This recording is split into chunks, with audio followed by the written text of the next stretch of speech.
Baik, salam sehat semua bagi kita. Semoga diberikan kesehatan selalu. Oke, langsung aja. Perkenalkan, saya Yogi Noveri, mahasiswa UC Online Universitas Ciputra.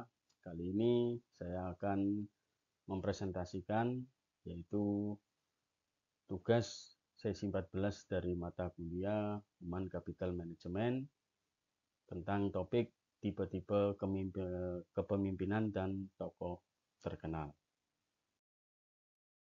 Baik, tipe-tipe kepemimpinan yaitu autokratik, laissez-faire, dan demokratik. Oke, kita mulai dari autokratik dulu, yaitu pemimpin yang membuat keputusan, tapi bawahan mengikuti aturan dan arahan. Ide dan usaha bawahan tidak dipertimbangkan. Lanjut ke tipe kepemimpinan laissez-faire, yaitu bawahan membuat keputusan. Pemimpin hanya memberi panduan atau arahan yang minimum. Selanjutnya, yaitu tipe kepemimpinan demokratik, kelompok yang membuat keputusan, tapi setiap orang didorong untuk memberikan kontribusi. Ide dan usulan bawahan pasti dipertimbangkan.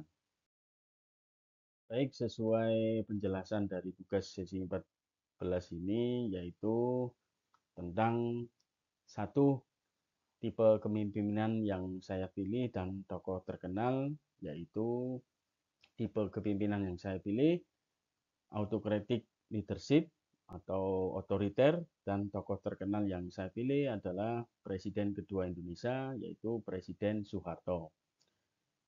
Baik, tipe kepemimpinan Presiden Soeharto yaitu autokratik leadership.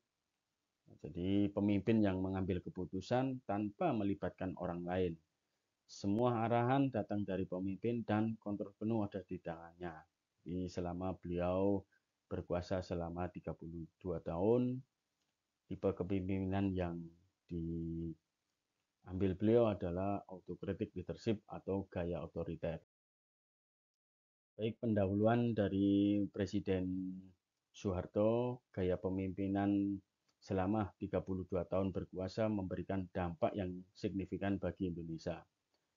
Analisis ini akan membahas berbagai aspek kepemimpinan Soeharto, termasuk kebijakan, pembangunan, konsekuensi sosial yang muncul setelah masa pemerintahannya.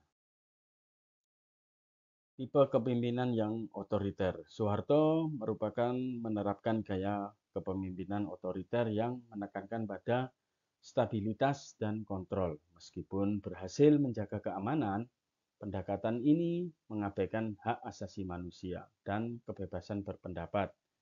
Hal ini tentu menciptakan suasana ketakutan di kalangan masyarakat. Kita tahu memang untuk pendapat atau pers saat itu memang dibatasi ya.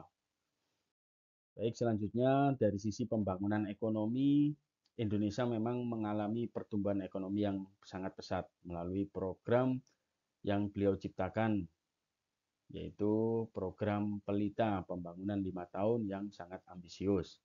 Namun, keberhasilan ini seringkali tidak merata, menghasilkan ketimpangan sosial, korupsi yang meluas di kalangan elit politik.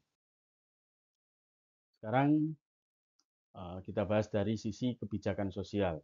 Kebijakan sosial Presiden Soeharto seperti program transmigrasi yang bertujuan untuk mengatasi masalah kepadatan penduduk. Namun, banyak yang mengkritik kebijakan ini karena dianggap merugikan masyarakat lokal dan menyebabkan konflik sosial di daerah tertentu. Apa dampak jangka panjang dari tipe kepemimpinan otoriter yang dipakai oleh Presiden Soeharto? Meskipun berhasil membawa stabilitas dan pembangunan, namun warisannya juga menciptakan tantangan baru bagi Indonesia, teruntuk di jangka panjang. Korupsi, ketidakadilan sosial, dan kesenjangan ekonomi masih menjadi isu yang relevan hingga saat ini, yang sangat mempengaruhi arah kebijakan di masa depan. Jadi kesimpulannya, gaya kepemimpinan Soeharto yang otoriter selama berkuasa 30 tahun memang memiliki pengaruh yang mendalam terhadap Indonesia. Meskipun ada aspek positif dalam pembangunan, dampak negatifnya seperti korupsi, ketidakadilan terus mempengaruhi masyarakat.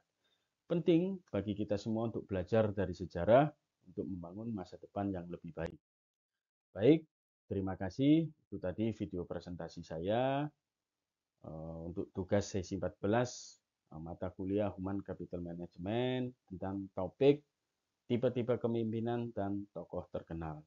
Baik, sekian dari saya. Terima kasih dan salam entrepreneur.